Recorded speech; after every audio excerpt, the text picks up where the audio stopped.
Because it's so hard, chess really teaches us a lot about thinking and how we are challenged when we play a game of chess to use all the parts of our mind, our creativity, our brute force cognitive deliberation, our memories, and even physically, the game of chess can be quite intensive because we're playing for so many hours.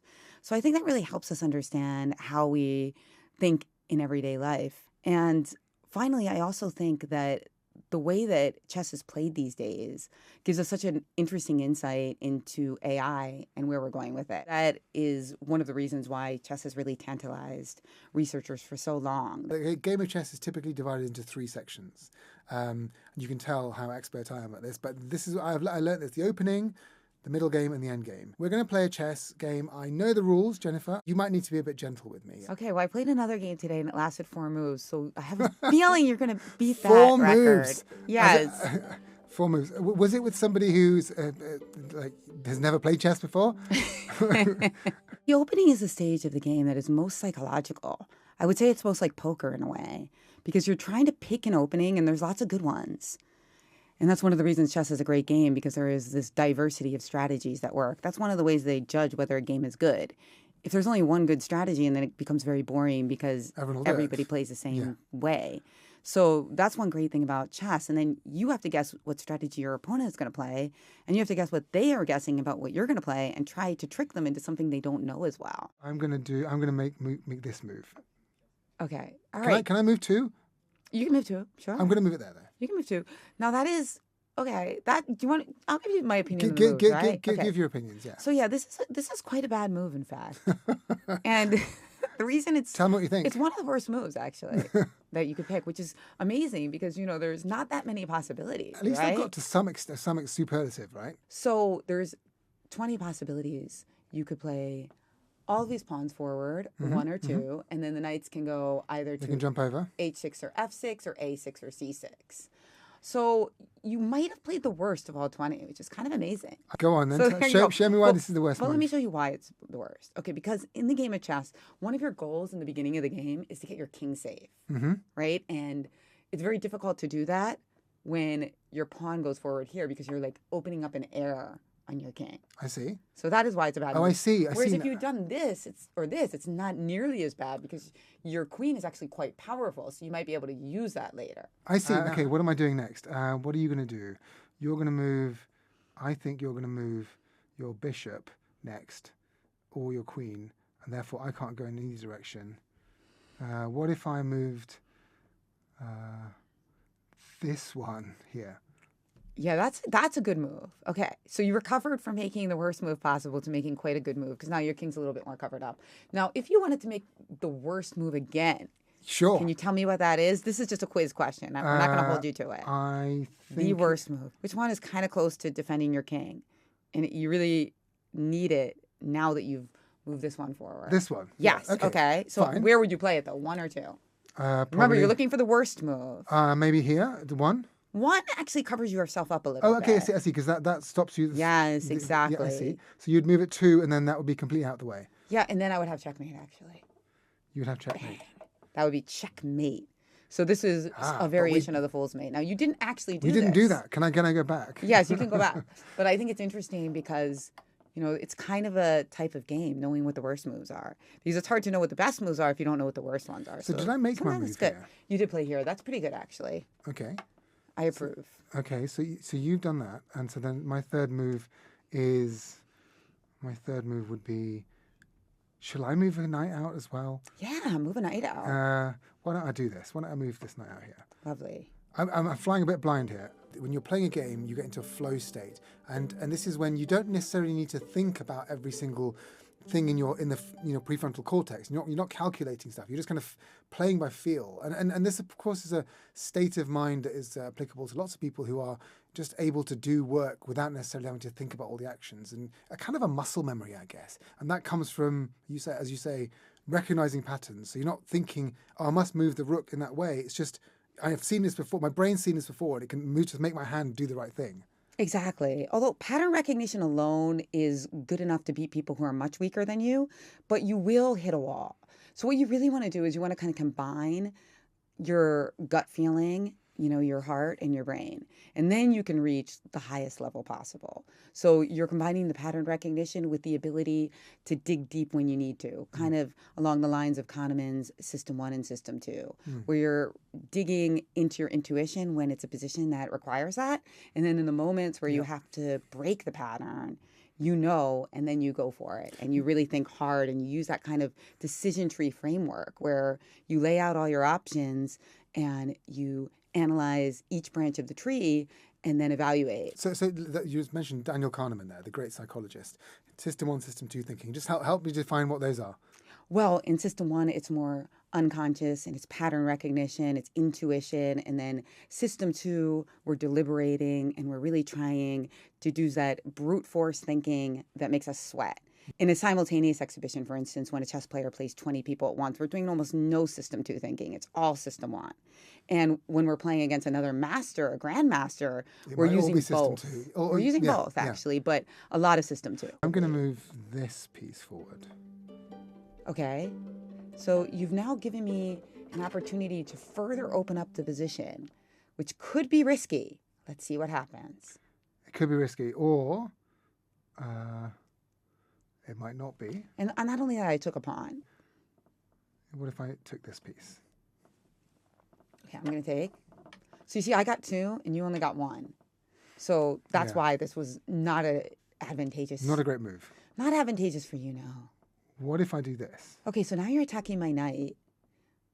And that is going to make things very interesting. So now I'm going to give interesting you in a good way or a bad way? Depends on whether you're me or you. So we've talked about the opening. So the middle game is what you said, the memory stops. And of course, you've got to think about your time and make sure that you're not using loads of it. But this is where most of the time of the game will be, right? The middle game.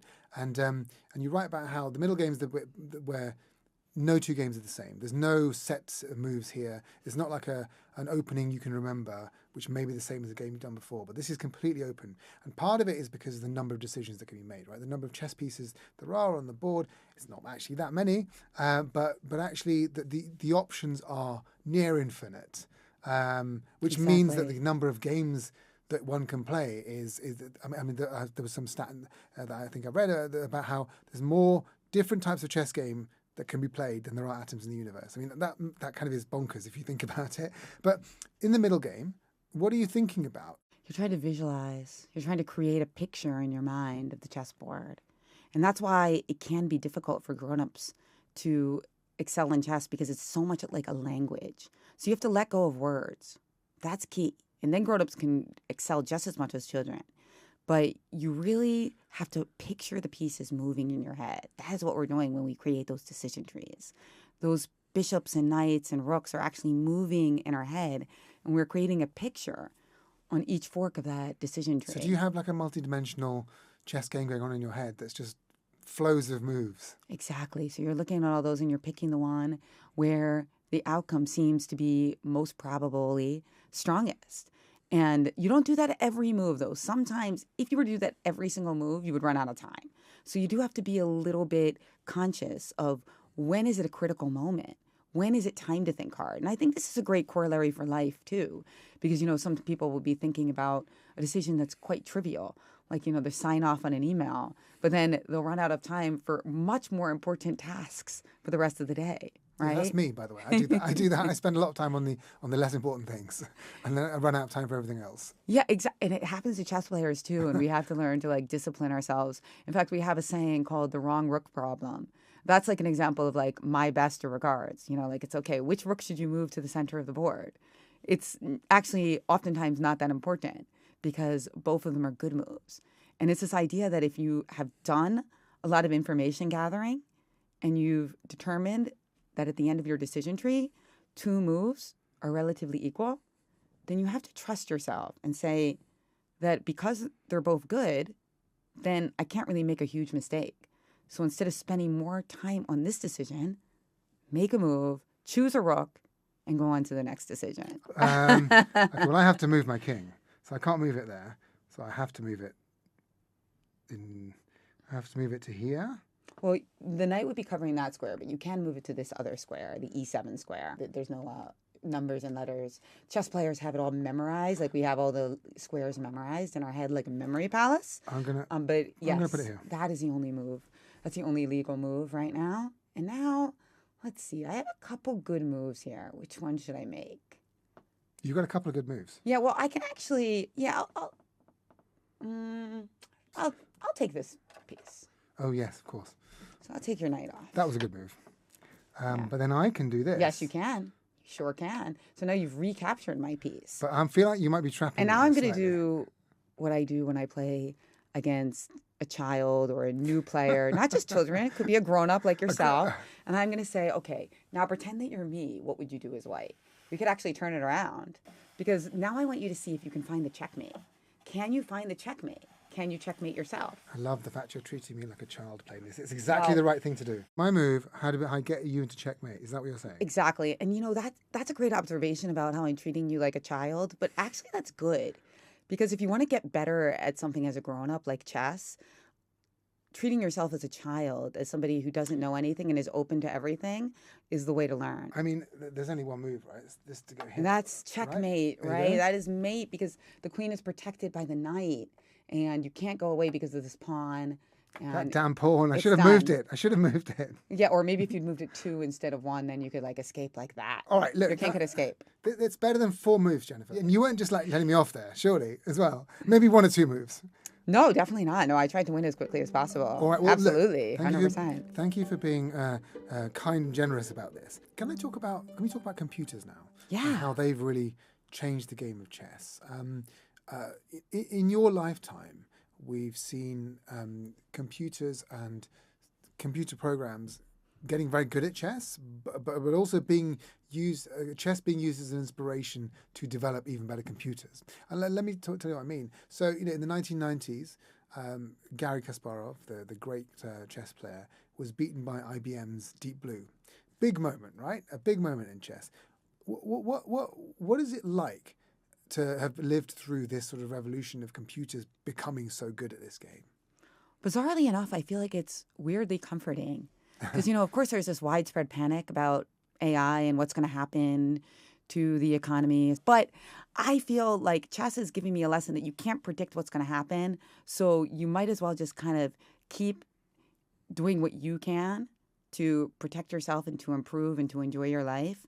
Because, for instance, when computers beat us in chess, we thought that the game might die. That's it. It's gone. Yeah. We also thought that the game would become more robotic and that people wouldn't play with psychology as much because they had to copy the computers. Exact opposite.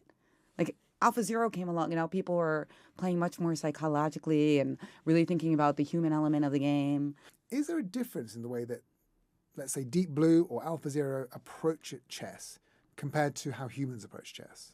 When AlphaZero and Leela, which is also an open source engine based on those same concepts, entered the scene in the late 2010s, what people were surprised by was that it made people play more human because these machines were playing a different style that was a bit more aggressive, a bit more sacrificial. And they were also thinking more probabilistically. So the old school engines, like the one that beat Garry Kasparov and that became the best chess players of their time, they would evaluate positions based on the unit of a pawn. So they would say, how much pawns am I up? And sometimes that didn't really make any sense because, you can't win a game by being up pawns. You have to checkmate. But that was the unit they used. Now, the AlphaZeros and the Leelas evaluate positions in a different way. They say, what is the percentage chance that I'm going to win or draw the game? Which is actually more human. And so that really changed the game quite dramatically as chess players started to analyze their openings with both types of engines. I'm curious to know what it feels like to play the sort of most cutting edge models. Does it feel different to playing a person? Yeah, nobody likes it. Very few people like playing the computers. And that's the other thing. It's like do you do it often? Or no, very infrequently. Just to see what it's like. I sometimes play Claude and ChatGPT. Because what are they like? Oh, they're terrible. That's fun. That's fun because they're not good, but it's also kind of interesting. It can give you some insights into how they are lacking in other areas. Like, for example, if you play Claude or ChatGPT in a chess game, they will often play very good at the beginning. And then depending on what model you're using and where you're using a pro account and all these things, at some point it loses the thread. So it's like kind of like long conversation, wrong conversation. It'll some kind of like conflate the It'll just position get with something confused. else. It'll get confused. And even struggles sometimes, especially earlier models, would struggle with long moves. Like literally moving the bishop from here to here, or like 2 squares, would be much easier for it than here. Because there's too many squares that it might get confused that something Okay. else is on. So you move it across the board and it won't know what to do. It gets confused. Exactly. So whenever I played against them, I will always open up the board like wild position because I know that the longer the lines are, the Interesting. more it might make a mistake. Or it'll even pretend that even if you don't have any knights, It'll just appear. yeah, it'll appear. And that's weird because usually they're like kind of very sycophantic and want to please you. But in this case, they're quote unquote cheating. Are people getting bored of chess now that the chess engines are so good? No, absolutely. To the contrary, chess has never been more popular. So what I'm hearing from you, Jennifer, is that basically chess we can use as a parable because we're worried about all the different industries of the world being completely destroyed by AI in different ways. And actually chess has had some taste of this already. And in fact, it's done even better. So there's hope for everything else too. Yeah, we need to have hope after all. Jennifer, that's a really good place to end. Thank you so much. That was fascinating. Thank you so much for giving us your time. Thank you for having me.